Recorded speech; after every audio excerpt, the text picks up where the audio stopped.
Hello everyone.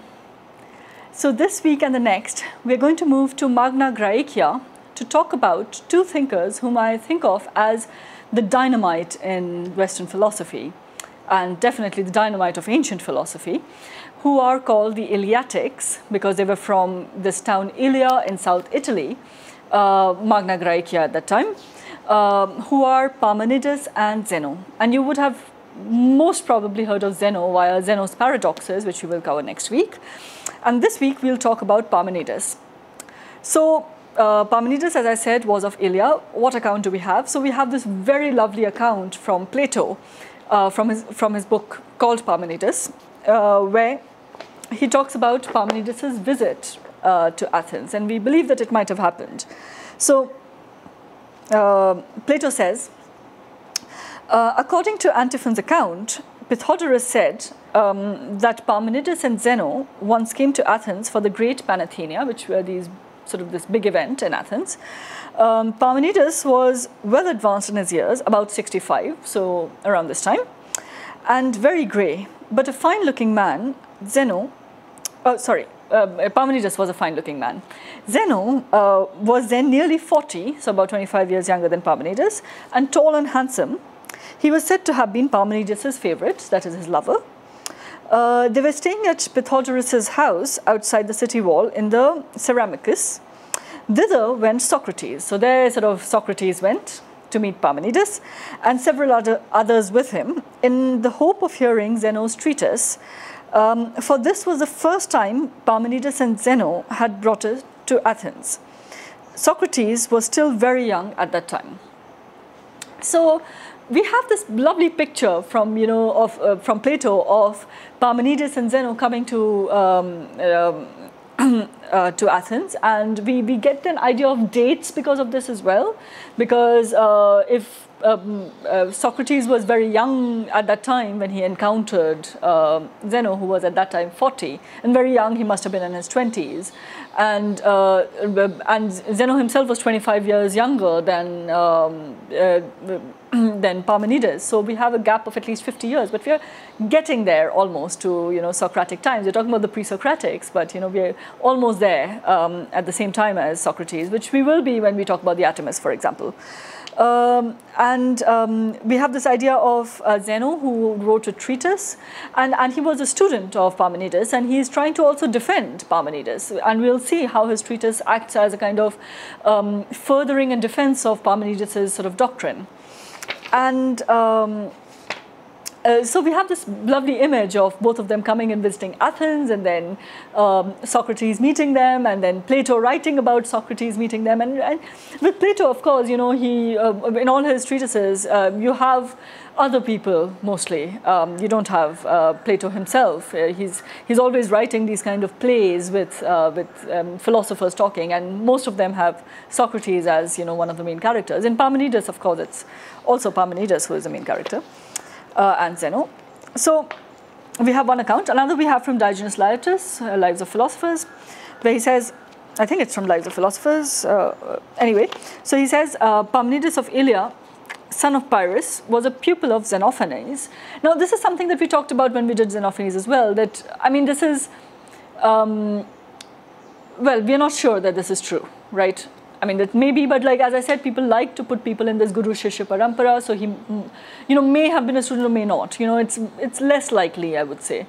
Lesser likely than, for example, with Thales and Anaximander, or Anaximander and Anaximenes, right? And he, according to Theophrastus in his Epitome of Anaximander, so there's this line that they've made that Xenophanes was a student of Anaximander, and then Parmenides was a student of Xenophanes. We're not very sure about all this, right? So take it with a pinch of salt. But though a pupil of Xenophanes, he did not follow him, that we know. He associated also, as Sotion recorded, with the Pythagorean Amenias, son of Diocle. I don't think you need to know all this. He flourished in the 69th Olympiad, so that is around 500 BC. So we have the same Floruit for him as we have for Heraclitus. They're pretty much contemporaries when it comes to Floruit. He is said also to have legislated for the citizens of Elea, as Speusippus records in his book on the philosophers, right? So So we have these two accounts, very different. So first one is this Plato's account, which is very dramatic. It's setting the dramatic scene, which makes it slightly doubtful whether it did or did not happen, because Plato also liked to make these dramatic scenes for his texts. And he was also, with Plato, I mean, he might have visited, but the ages that he talks about, they're very sort of, yeah, he was with gray hair, so must have been about 65. That guy was tall and handsome, about 40 probably. Socrates, young man. So we don't know the exact dates out there. In the second one, we know that the Floruit is about 500 BC. So we will put him as around, let's say the Floruit comes, let's say in his 40th year. Then around 540 BC is when he would have been assumed to have been born around. So we don't have exact dates, as we don't with, and this is an example of how we date people, like we put them in these dates, in this timeline. And that's why we always put that C in the beginning to say approximately, circa this time. So we're connecting, and we're trying to place him by connecting him to Xenophanes in the second account, to Socrates in the first account. So there is a whole sort of, connection going on out here. What did he write? What do we know of him? What do we have? So we're lucky to have a lot of fragments from him actually, and a nice sort of single fragment, like a long one rather than, just bits and pieces from here and there. So we have one poem from him. We believe it is one single long poem, of which we believe that it had 3 parts, because that's how he describes it. The first part, which is a prologue, we have almost the entirety of. The second part, which is the philosophical way of truths, which we will discuss mostly in this week, we believe that we have at least 90% of that one. And then the third part, which is the way of appearance or the way of seeming or opinion, that we don't have that much of. So we assume that we have only about 10% of that. This poem was written in hexameter, and which is why when we talked about the poetic style in the beginning, this is the complete opposite of that. It's just a logical derivation. The whole poem is a theorem, really. Like he starts with a premise and he derives certain conclusions, like in a deductive theorem, and it's a very sort of it's like completely like rationalist rather than anything properly. I mean, there are poetic elements to it, but they're just for style, I feel, rather than as necessarily adding anything to the sense of it. So you have this poem written in hexameter, which was the epic style, and we have it mostly thanks to Sextus Empiricus and Simplicius, who both sort of preserved it. In this poem, as I said, we have the prologue, which I'll talk about right now, or maybe in the next video, and we have this way of truth, which I'll focus on in the third video then, right? But I'll tell you about the totality of it first. So the prologue, which is the proioimion, it contains this kind of it starts with, in fact, I did my own translation of this, though I'm not going to read the whole thing because it's a bit dodgy at times. So it starts with these horses. The first word is hippoi, right? It starts with these horses, and these horses are female horses, we discover in this poem. So it is, the mares that carry me as far as where my spirit might reach were escorting me, when, bearing me, they entered the many-voiced path, this polyphemon, right? This many-voiced path of the goddess, which across all carries the knowing man unharmed. On this I am carried, for on this the much perceiving mares were carrying me, straining to pull the chariot, and maidens led the way, right? So it starts with this, these horses on which he's sitting, like the sun, right, on horses, and he's being carried. And they're taking him as far as his spirit might reach on this many-voiced path. This path is the path of the goddess, and the goddess is not really named, but it is assumed that she is a goddess of necessity or something. Ananke is named afterwards, but we'll find out. And this goddess carries, the knowing man, the thinking man, it is carried sort of unharmed. And then the much perceiving mares, these mares perceive all kinds of things.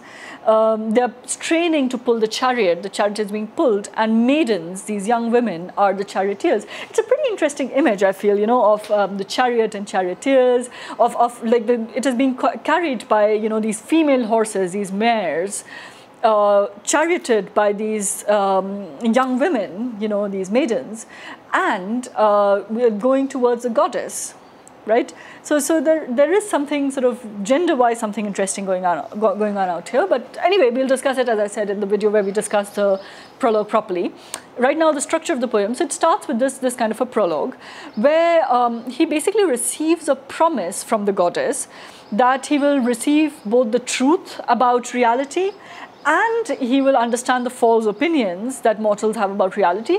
And we presume the latter so that he can avoid them. Right, so he'll know both the truth and what is true and what is untrue, so that he can avoid what is untrue and know better what is true.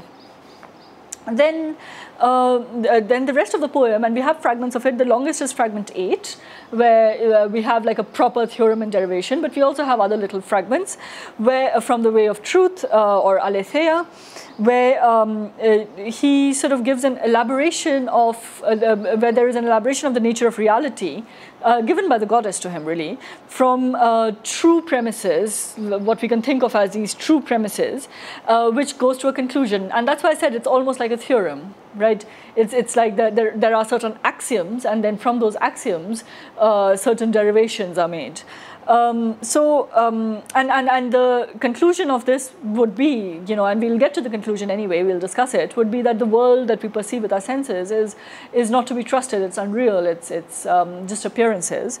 And it will get to this, he will get to this notion of this unity of reality, of, you know, the absence of change, the absence of a temporal schema. And in fact, you know, the conclusions that he draws are pretty much the exact opposite of what we discussed last week with Heraclitus.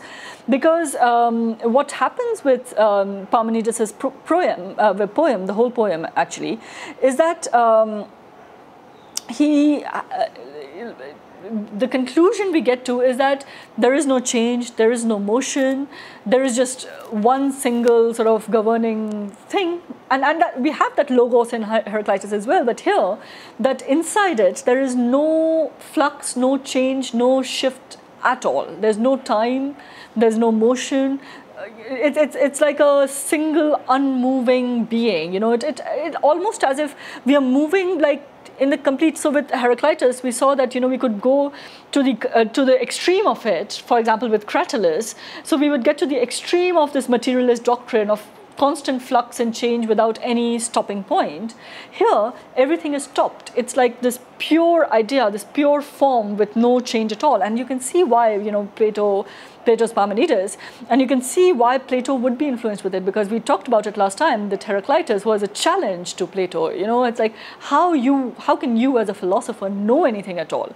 How can you have any knowledge if everything is constantly changing? You know, how can you even know that you are you? How can you can't even step into the same river once because you have changed and the river has changed, remember?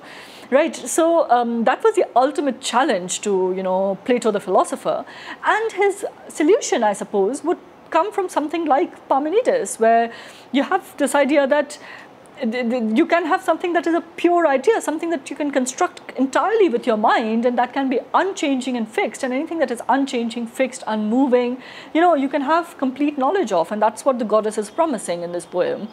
So the prologue, she promises that he will receive the complete truth. And this complete truth can only happen if this truth does not change and shift and alter as it alteration finds, let's say. Right, so it is this fixed entity. Right, so this is the part of the way of truth. And then finally, we have the way of doxa, of appearance or seeming or opinion. You know, there are different translations for this doxa. In fact, doxographical, the word that we've been using, is sort of, you know, the writing of the opinions. So that's the doxographical tradition. But anyway, so the doxa is, in this one, we assume, because we don't have much of it, we assume that there was an elaboration of a cosmology, and this cosmology on traditional lines, like with the Milesians, with Ionians or Xenophanes, if he was a student of Xenophanes, Xenophanes at all. So we have this elaboration of a cosmology, and this elaboration, however, if it is a way of doxa, and if we believe what the goddess says at the beginning, is all deceitful, right? It is there to deceive us. Things we receive from the senses. These things that change, things that shift and alter. These are deceitful, and so the whole idea of plurality, of change, of like evolutionary conception of reality, of opposites, of light and darkness, all of these things are part of the way of seeming, where you have flux and change and opposites, So Heraclitus, like as the extreme form of it, but actually all the Milesians, all the Ionians, and Xenophanes included, would fall into this way of seeming, of deception, which then, from the little fragments we have, we get an idea of that's what it must have been. And we assume that Parmenides is just elaborating it to sort of, refute it. In fact, one could ask, why even give like a whole section to this deceitful way of seeming if it is deceitful? So we assume that it is perhaps first as a polemic against, Heraclitus and the Pythagoreans and the other Ionians and everybody before, and Xenophanes. And it could also just simply be, that plus a synthesis of what, ordinary people believed. Because, throughout the poem, he's talking about how ordinary people, the brothoi, the mortals go along believing all kinds of deceitful things. So it could just be a kind of synthesis of what the ordinary people believe about the world. And it could also actually just be a best plausible account, which is still deceitful. But he might actually be doing it with some conviction. But, this last one I'm not very sure about, given the style of the poem. But it could be a kind of plausible account of nature and sensible world, which the best possible account that he could derive. But then just to derive it to say that it is all false, even though this sounds like the truth, it has, remember Xenophanes says, like we cannot know the truth, but, we can get to something very close to the truth, only God can know the truth, we cannot as mortals know the truth, but, take my words to be as if they were the truth. So maybe Parmenides is doing the same, saying take my words to be as if they were the truth, but then eventually he says, no, but it's false. The goddess said that path do not go on. That path is bad, right? And yeah, and one reason for this last section could simply be that he's giving a plausible account so that you know how plausible it could get, and but while knowing that you are still being misled, right? You can perceive it, but at the same time, know that it is not true. Yeah. So in the next video, I'll talk about the prologue, which I already started a bit, but I'll go more in depth about the prologue and about the general ideas. So a few other fragments apart from fragment 1, which could constitute a kind of backdrop for his philosophy, which will help us understand the main big fragment, fragment 8, where he does this theorem, this derivation of the lack of motion, the lack of change. So yeah, that's what we'll do in the next video. Thank you.